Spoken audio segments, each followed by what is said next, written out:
Shai, Bashem Chakodash. Double honors to the apostles, elders, of great millstone, and rule and teach well. Peace, love, salutation to the elect 144 first fruit. So this lesson is going to be about how North Korea entered into the Ukrainian-Russian war, or the Russo-Ukrainian war. I'm going to kind of speak on what it did, their relations with Russia, also now their relations with China, and also to the casualties so far, because I've done a lesson a while back showing how many casualties so far that have been on each side, and that was only estimated numbers of deaths and things of that nature from the Ukrainian army and the Russian army, and that's not to count like civilians and things of that nature, which we're gonna see. I'm gonna bring that number up here soon, but this is from CFR.org, or Council on Foreign Relations. It says how North Korea has bolstered, and the word bolstered means like to pad. You ever hear like when you're buying a car that the car has bolstered seats, meaning it's comfortable, it's padding that can secure you.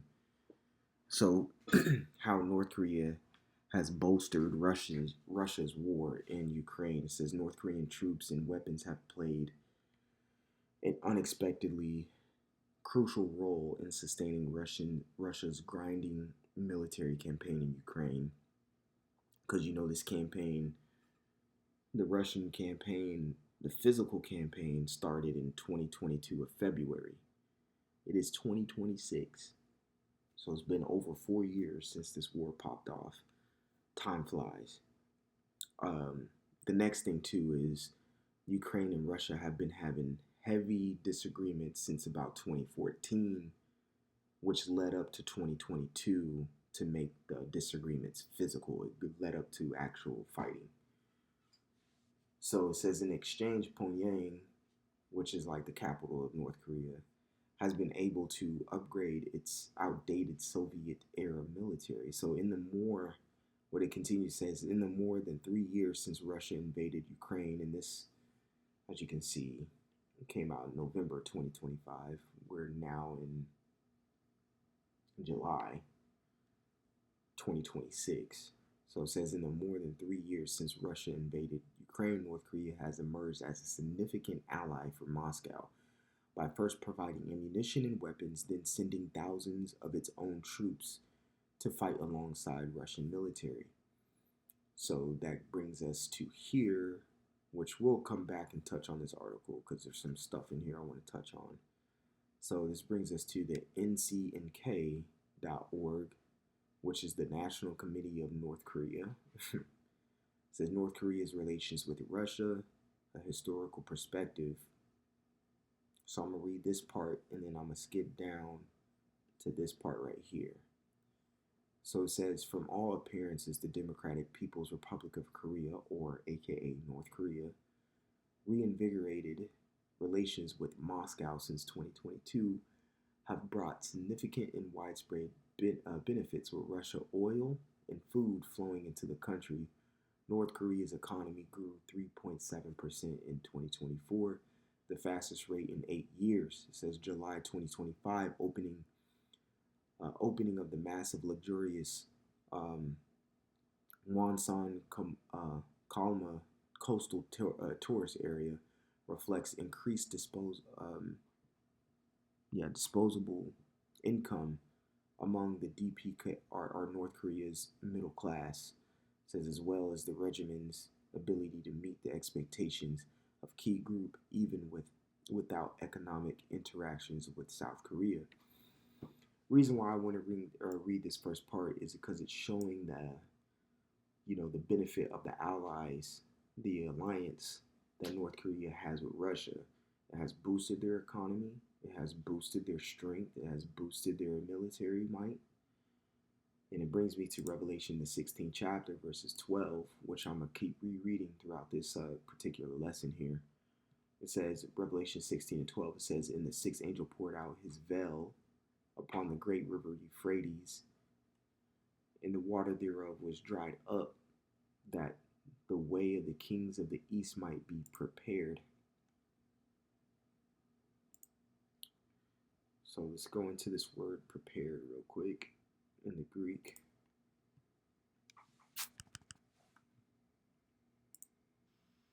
Strong's G 2090, hetoimazo. Hetoimazo. And it means to make ready or prepare. It says to make the necessary preparations, get everything ready. The reason I bring that up, and we're going to keep coming back to this precept throughout this lesson, of course, but the reason I go into the word prepared is because what we read there, how North Korea's relationship with Russia has prepared them for what's about to come. And these other nations know what's coming. They know where they're getting themselves into. As far and as this war in Ukraine continues, Russia knows where they're going with this. They know where they're going with this. So of course they're going to go over to the kings of the east, because what's east of Russia? North Korea. Just like the scriptures say, the kings of the east might be prepared. So they're going over to the east and they're preparing these other nations, which you can go read Ezekiel the 38th chapter, where it talks about the alliances that Russia is going to have. And they're mentioned as a matter of fact, well, let's go ahead and go to Ezekiel really quick. Ezekiel 38. All right. So Ezekiel 38:1, it says, "And the word of the Lord came unto me, saying, Son of man, set thy face against Gog, the land of Magog, the chief prince of Meshach and Tubal, and prophesy against him." Now, when it says the land of Magog, you have to go into geography, in ancient geography, and the land of Gog and Magog is in the modern day Russia. So we know this prophecy is speaking about Russia today. So it says, "Thus saith the Lord power, behold, I am against thee, O Gog, the chief prince of Meshach and Tubal, and I will turn thee back, and put hooks into thy jaws, and I will bring thee forth, and all thine army, horses and horsemen," right, "and all them clothed with all sorts of armor, even a great company with bucklers and shields, all of them handling swords." Verse 5, "Persia, Ethiopia, and Libya with them, and all of them with shields and helmet." And it continues to name some more allies right here in verse 6. Okay, so what is these Edomites of Russia trying to do? It, those flat faces over there on the east side of in North Korea, they are trying to build something. They're gathering, preparing the kings of the east to get prepared for a war that's about to happen in the Valley of Jehoshaphat, which is in the Middle East, which right now America is bombing the shit out of. They're bombing Iran. I think this is the 4th straight day they've been bombing them. So that's what's happening. This is a preparation. So now let's go down to this part right here. It says, "Perhaps, most importantly, North Korea's new relationship with Russia has elevated its standing with China." So with the boost that North Korea is giving Russia in this Ukrainian-Russian war, now, since Russia and North Korea are aligned, it's almost inevitable, and it's almost obvious, and it's almost forced that China is now allies with North Korea. Okay? Because it goes on to say what? Photos of the military parade Beijing held on September 3rd, 2025 to celebrate the 80th anniversary of the defeat of Japan shows Xi Jinping standing shoulder to shoulder with Kim Jong-un on one side and Vladimir Putin on the other, while the other visiting heads of state stood in rows behind them. So they made it prominent and they made it known that the North Koreans are now allies of the BRICS nations. Okay? So with that being said, North Korea sent some odd 11,000 troops, according to BBC.com. Okay, it says thousands of North Koreans fought for Russia. A memorial hints at the death toll because North Korea has built a memorial for the deaths of the North Koreans that have died in that Ukrainian war. They've sent about 11,000 since 2024. So North Korea has been in this war for about 2 years. So it says about 2,300 North Korean soldiers have died fighting for Russia against Ukraine, according to the BBC investigation based on satellite images and official photos of a new memorial in Pyongyang. It says South Korea estimates at least 11,000 North Koreans were sent to Russia to help recapture parts of western Kursk after Ukraine launched a surprise incursion in Kursk in August 2024. So it says North Korea leader Kim Jong Un has previously uh, publicly paid tribute to the soldiers who died in the war, and it's believed that in a return for providing soldiers, Pyongyang received food, money, and technical help from Moscow. It says the secretive regimen has never disclosed the death toll of the operation in Kursk, which Russia says is fully reclaimed, but for the first time, a new memorial offers observable clues. Here's what they tell us. So I'm not going to read all of this, but I want to get into now the numbers, okay? Because we see 11,000 North Koreans were sent over, estimated, were sent over to Russia, and that came from sources of South Korea. As we know, I did a lesson on this not too long ago. If you want to go watch it, you can go on my page. It's called The Forgotten War, and it's the history of that war that happened between South Korea and North Korea, and why they're in a stalemate right now, and why that war can pop off again at any given moment. Because that war is not necessarily over; it's just forgotten about, and it's on a standstill. All right. So, if you want to go watch that, you can go watch that. Some good war history. But of course, South Korea can estimate that 11,000 because they're always keeping tabs on North Korea. Another reason why South Korea can always keep tabs is because they are backed by the United States as well. So of course, the United States are going to keep an eye on North Korea, especially now because they're allied with Russia. All right. So the kings of the East are making themselves known for the prophecy to be fulfilled that is spoken of in Revelation, the 16th chapter. Okay? Because these kings of the East have to come to the valley of Jehoshaphat according to Joel, the second and third chapter. Okay? So it says again, Revelation 16 and 12, it says the sixth angel poured out his veil upon the river Euphrates. And as the years go on, when you actually look at it statistically, the river Euphrates is drying up at an exponential rate. It is drying up quickly. Okay? It says in the waters thereof was dried up, that the way of the kings of the east might be prepared. And that's what they're doing. They're preparing so they can come over the Euphrates. When you look at a map, geography of it, which you can go do on your own for the sake of time of this lesson, you can go look that up on your own. They're going to cross that to get to the Middle East so they can fight this war when the Lord cracks the skies. Okay? So going on, you do a simple Google search, Ukraine versus Russian war casualties. So we understand about almost 2,500 North Koreans have passed away. So you can include that in these numbers right here. Okay, so it's about,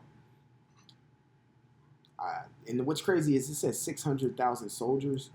Again, I did a lesson on the deaths of the soldiers in this war over 6 months ago now. It is not no damn 600,000. Okay, so you can only take this with a grain of salt, but over 2 million people have died in this Russian-Ukraine. This is a bloody war because it's going back to trench warfare. It's trench warfare with fucking drones. A lot of people are going to die.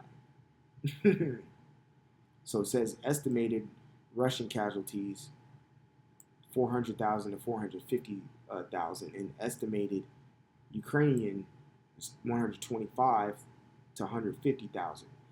Civilian 16,000 verified civilian deaths. Okay, but over 2 million, including soldiers have died in this war. It's a full scale war. Okay, this is not just combat. You going no. This is full scale war. I watch clips of the Ukrainian war every single day, literally every single day, because it brings you back down to earth. To one, and it makes you be grateful. It does make you be grateful for what you got and how you living right now. Trust me.